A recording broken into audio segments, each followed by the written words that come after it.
తాకట్టులో ఉన్న బంగారాన్ని విడిపించి ఆ రోజు ఆన్లైన్ రేటుకే మేము కొంటాం. Sharma gold company.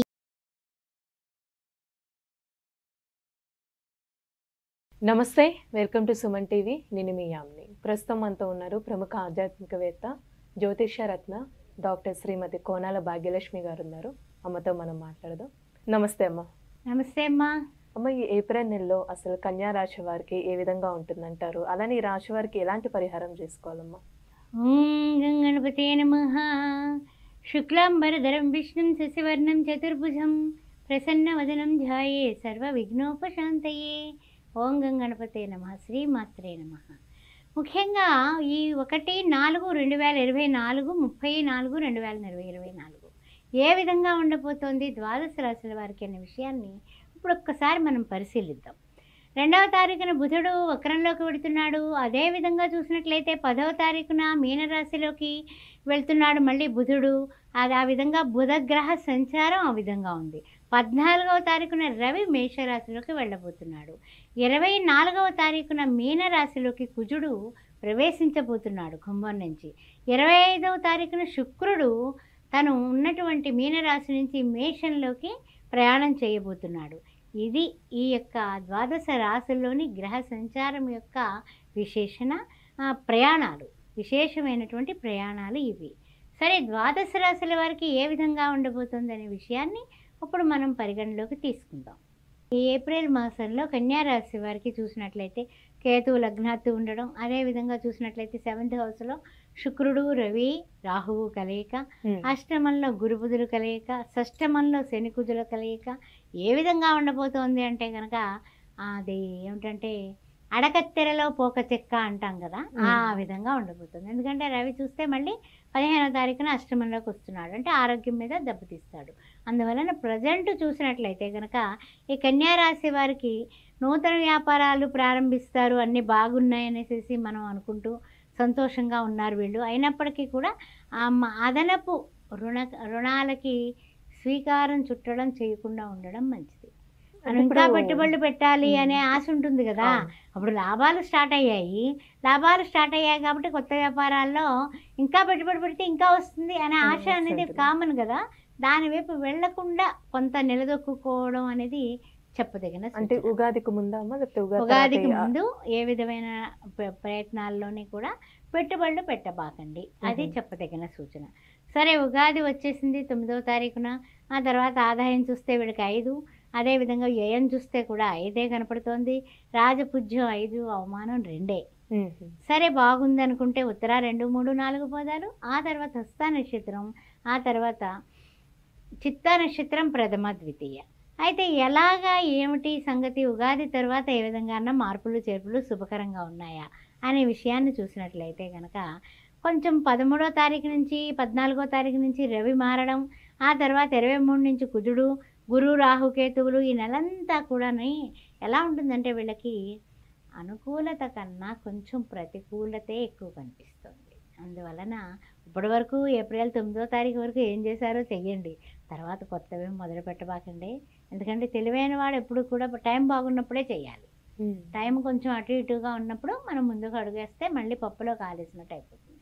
అందువల్ల ఆర్థికంగా కానీ, పెట్టుబడుల్లో కానీ, లేకపోతే రియల్ ఎస్టేట్ రంగం కానీ, ఇంకా చెప్పాలంటే కనుక అమ్మడాలు కొనుగోళ్ళు కానీ, ఇంకా చెప్పాలంటే ఇల్లు మార్పులు కానీ, స్థల మార్పులు కానీ, స్థాన చలనాలు అయితే కనుక నెలాఖరికి కనపడుతున్నాయి. కానీ ప్రజెంట్ అయితే కనుక కొంచెం జాగ్రత్తగానే ఉండండి. అయితే ఏంటంటే కనుక కొన్ని విషయాల్లో అంకిత భావంతో మీరు ప్రతికూలతలన్నీ కూడా ఎదుర్కోవాలంటే కనుక అంకిత భావం కావాలి. అంటే ఏ విధంగా ఉండాలంటే కనుక డెడికేషన్, డిటర్మినేషన్ చాలా కావాలి, డిసిప్లిన్ కావాలి. డ్యూటీని డ్యూటీలా చూడటమే కాకుండా క్రమశిక్షణతో మీరు ముందుకు పెడితే జయం మీదే. దానికి ఓరిమి కావాలి, ఓరిమి ఉంటే కూరిమి వస్తుంది. అందువల్ల మనల్ని మనం అదుపు చేసుకునేటటువంటి ప్రవర్తన కావాలి.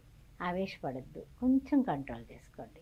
తర్వాత ఇంకొక ముఖ్యమైనటువంటి విషయం ఏంటంటే, ఇంత శ్రమ పడుతున్నాను కదా, శ్రమ ఏవ జయితే అన్నారు, నాకు తగినటువంటి లాభాలు కలగటం లేదు అని వాపోతూ ఉంటారు, బాధపడిపోతూ ఉంటారు. ఆ ఖర్చులు ఆదాయాన్ని మించి ఉండడం వల్ల కూడా మీకు తలకాయ నొప్పులు ఎక్కువ అవుతాయి. అందువలన ఖర్చుల్ని కొంచెం అధిగమించడానికి ప్రయత్నం చేయండి. ఏ విధంగా అధిగమించాలి, ఏం తగ్గించుకోవాలి అనేది ఒక బ్యాలెన్స్ షీట్ వేసుకుని దాన్ని బట్టి మీరు ప్లాన్ చేసుకోండి, ముందే ప్లాన్ చేసుకోండి. తర్వాత వృత్తి ఉద్యోగ వ్యాపారాలందు మాత్రం వృత్తుల్లో కానీ ఉద్యోగాల్లో కానీ వ్యాపారాల్లో కానీ ఏ పనిలో ఏ రంగంలో పనిచేస్తున్నా మీరు తొందరపాటు నిర్ణయం తీసుకుంటే మీరే అనుభవించాలి. అలానే వీళ్ళకి ఏమైనా ప్రమోషన్స్ వచ్చే ఛాన్స్ ఉందంటారమ్మా? దాని గురించి అయితే కనుక సూచన ప్రాయం కనిపిస్తోంది కానీ పెద్ద చెప్పుకోదగ్గ మార్పులు లేదమ్మా. అందువలన దాని గురించి కంగారు పడకండి, దాని గురించి టెన్షన్ తీసుకోకండి. అయ్యేటప్పుడు అవుద్దని నిశ్చింతగా ఉండండి. అంతేగాని అయిపోతుందేమో ఎక్కడేస్తారు ఎప్పుడు వేస్తారు వద్దు. అది ప్రజెంట్ మనం పక్కన పెట్టేద్దాం. ఈ మంత్కి పక్కన పెట్టేసి మనకి ఇప్పుడు ఉన్న విషయంలో డబ్బుల విషయంలో జాగ్రత్తగా ఉండండి, ఖర్చులు జాగ్రత్తగా పెట్టండి. అంతేకాకుండా కొన్ని పరిస్థితులను అధిగమించడానికి అంతకంటే తెలివైన ప్లానింగ్ వేయండి. అందువల్ల అంటే కన్యారాశి వాళ్ళు తెలివైన వాళ్ళే, ప్లస్ లగ్నాత్తు కేతు ఉన్నాడు.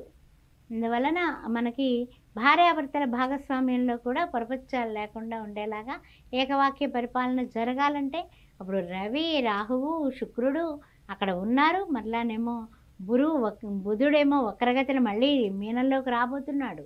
అందువలన కాస్తంత మాట్లాడేటప్పుడు నాలుకని కంట్రోల్ పెట్టుకొని మాట్లాడితే మొత్తం ప్రపంచాన్ని జయిస్తారు. అలానే వీళ్ళకి ఏమైనా ప్రయాణాల విషయంలో అసలు ఏమైనా జాగ్రత్తలు తీసుకోవాలమ్మా? ఏ విధంగా ఉంది వీళ్ళకి? ప్రయాణ విషయంలో ఏ విధమైనటువంటి ఇంజరీలు జరగకుండా చూసుకోవడం, తొందరపాటు ప్రయాణాలు చేయకుండా ఉండడం, ప్లానింగ్ లేని ప్రయాణాలు అస్సలు అక్కడికి రావు. అందువలన చాలా జాగ్రత్తగానే ఉండాలి. ఏదైనా మర్చిపోయే విషయం కనపడుతోంది ఇక్కడ, అందుకని ప్రయాణాల్లో కొంచెం తొందరపాటుగా ఎక్కేసి తొందరపాటుగా దిక్కండి. ఏ సెల్ ఫోన్ లాంటివో మర్చిపోయేటటువంటి అవకాశాలు కనపడతాయి. అలానే ఇప్పుడు కోర్టు సమస్యలు ఉన్న వాళ్ళకి ఏ విధంగా ఉంటుందమ్మా? కోర్టు సమస్యలు ఉన్న వాళ్ళకి తొందరపాటుగా మీరు లాయర్లు అడిగినటువంటి డబ్బు ఇచ్చేసి మన తరఫున వస్తుంది తీర్పు అనేసి కంప్లీట్గా నమ్మకండి. సెకండ్ ఒపీనియన్ తీసుకోండి. ఒక లాయర్ దగ్గరికి వెళ్ళి కేసు అప్పచెప్పినప్పటికీ కూడా వేరే లాయర్ను కూడా పొజిషన్ ఏంటి అనేది మీరు కూడా లోపాయికారిగా ఎంక్వైరీ చేయడం చాలా ఉత్తమమైన పని. అలానే అసలు ఈ రాశి వారికి సంబంధించి పరిహారం ఏంటమ్మా? పరిహారం పూర్తిగా మీరు ముఖ్యంగా ఏమిటంటే కనుక ఒకటే అమ్మవారిని గట్టిగా పట్టుకోండి. ఓం దుర్గాయ నమః, కాత్యాయనాయ విద్మహే, కన్యాకుమార ధీమహి, తన్నో దుర్గి ప్రచోదయాత్ అని రాహుకాల దీపం పెట్టడం చాలా మంచిదమ్మా వీళ్ళకి. రాహుకాలం అంటే ఆదివారం పూట అయితే సాయంత్రం 4:30 నుంచి 6 వరకు, సోమవారం అయితే పొద్దున్న 7:30 నుంచి 9 వరకు, మంగళవారం అయితే మధ్యాహ్నం 3 నుంచి 4:30 వరకు, అలా బుధవారం అలాగా ఏ వారాల్లో మీకు సెలవు దినం అయితే ఆ రోజుల్లో ఎన్ని రోజులు వీలైతే అన్ని రోజులు రాహుకాలంలో నువ్వుల నూనెతో 5 ఒత్తుల దీపం పెట్టి ఓం సాం శరవణ భవ, ఓం సాం శరవణ భవ అని ఆ శరవణ భవనుడైనటువంటి సుబ్రహ్మణ్యేశ్వర స్వామిని 108 సార్లు ప్రార్థించి ఆ రోజున ఎవరికైనా సరే పేదవాళ్ళకి కనీసం ఒక్కరికైనా భోజనం కడుపు నిండా పెట్టండి. అన్ని విధాల మీ కష్టాలు తీరిపోతాయి. వారానికి ఒక్కరోజన్నా చేయండి. సుమన్ టీవీలో మీ పర్సనల్ అండ్ బిజినెస్ ప్రమోషన్స్ కోసం కింది నెంబర్కి కాంటాక్ట్ చేయండి.